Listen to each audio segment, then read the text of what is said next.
আওয়ামী লীগ কি মানুষ না পশু?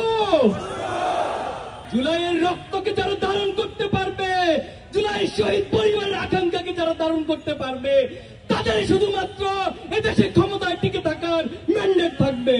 জুলাই আন্দোলন, জুলাই বিপ্লবের মধ্য দিয়ে বাংলাদেশ আজ এক নতুন সূর্যের স্বপ্ন দেখছে।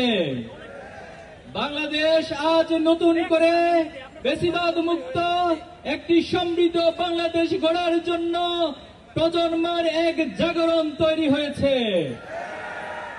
আমরা কি জুলাইকে ভুলে গিয়েছি? জুলাইয়ের সেই শহীদদের রক্ত এখনো আমরা ভুলে যাই নাই। জুলাইয়ের আহত ভাইদের সেই কাতরানো দৃশ্য এখনো আমরা ভুলে যাই নাই। জুলাইয়ের দিনের হাসপাতালগুলোতে চপ চপ রক্ত পড়ার দৃশ্য এখনো আমরা ভুলে যাই নাই। শহীদ পরিবারের, শহীদ মায়েদের, বাবাদের কান্না এখনো থামে নাই। অথচ জুলাইয়ের গণহত্যার বিচার নিয়ে টালবাহানা চলছে। আজকে 1.5 বছর অতিক্রান্ত হয়েছে, আপনারা ধীরগতিতে জুলাইয়ের বিচার অতিক্রান্ত করছেন।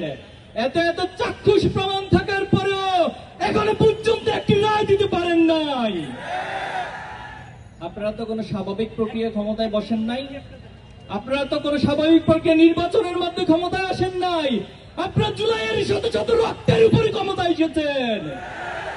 জুলাইয়ের রক্তকে যারা ধারণ করতে পারবে, জুলাই শহীদ পরিবারের আকাঙ্ক্ষাকে যারা ধারণ করতে পারবে, তাদের শুধুমাত্র এদেশে ক্ষমতায় টিকে থাকার ম্যান্ডেট থাকবে। আওয়ামী লীগের পুনর্বাসনের জন্য অনেকে প্রজেক্ট হাতে নিয়েছেন। আওয়ামী লীগ কি মানুষ না পশু? আওয়ামী লীগ মানুষ নয়।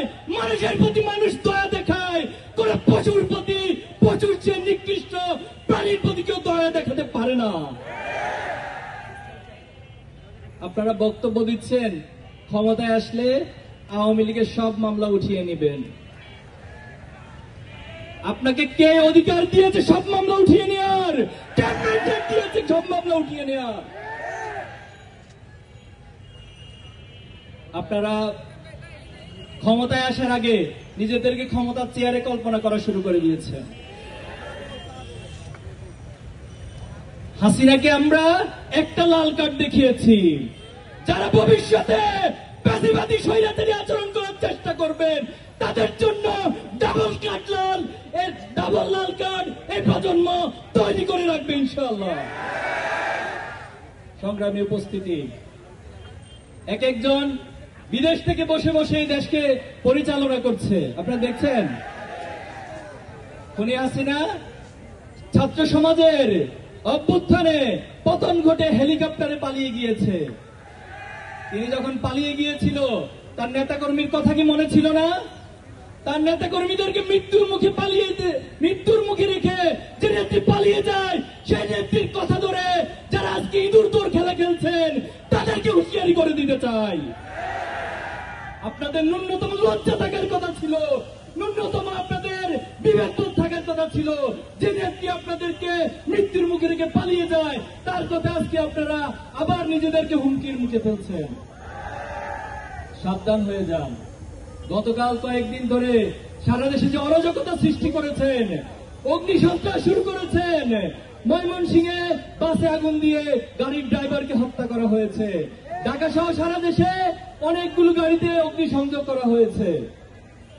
বাংলাদেশে এই অগ্নিসংযোগকারী এই ফ্যাসিবাদী কোন রাজনীতি ভবিষ্যতে চলতে দেওয়া হবে না। বাংলাদেশের ছাত্র সমাজ সেটা হতে দিবে না।